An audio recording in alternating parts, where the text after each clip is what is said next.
ийгиликке жеткирген да ушул Барыс командасын.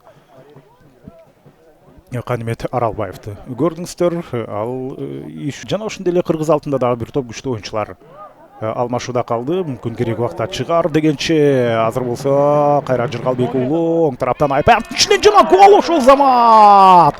Кайрат Жыргалбек уулуна 30 секунда керектелди.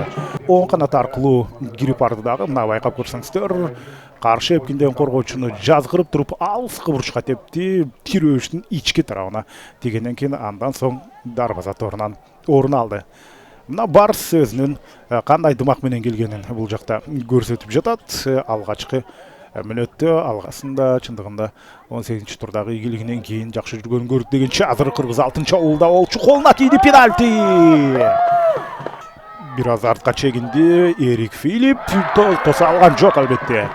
Жана ошентип гол жаралды. Абай Бакалиев каршы эпкинден кармады дагы.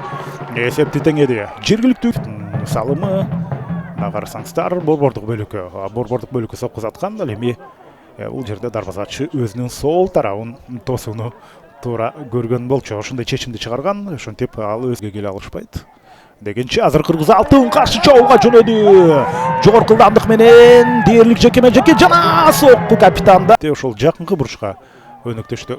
Кайрат Жыргалбек уулу жекеме-жеке. Кайрат азыр дубль жасай алган жок, бирок чабуул уланат беле.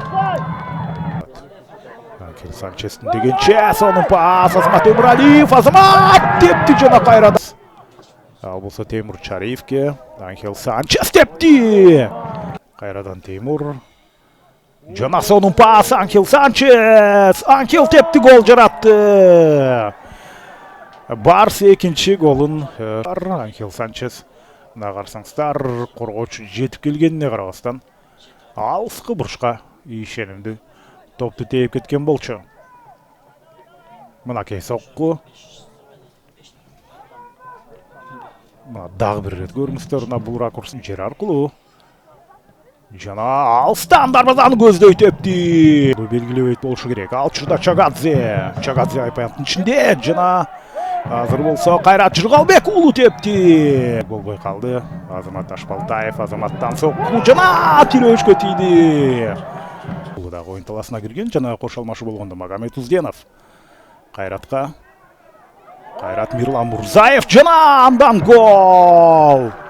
Мирлан Мурзаев Барыстын 3-чү голун жаратты жана Кайрат менен Мирландын. Азыр чыныгы чебер оюнчу карасаңыздар, эч кандай офсайд да жок. Алыскы бурчка жер аркылуу тирөөчтүн ички тарабына тийгизип туруп голду ишке ашырды.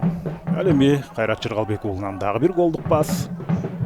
Мирлан Мурзаев оюн таласына чыкканына ашып кетсе бир 5 мүнөт өтүп кетпей, ошентип өзүнүн мүмкүнчүлүгүн. Ошондуктан бул жерде тосмону коюп маанилүү дегенче Мирлан Мурзаев. Бул жерде Барыстын пайдасына чечсе ошол замат дегенче бул жерде финалдык ышкырык, урматтуу көрөрмандар. Ошентип 1-3 эсебинде болду.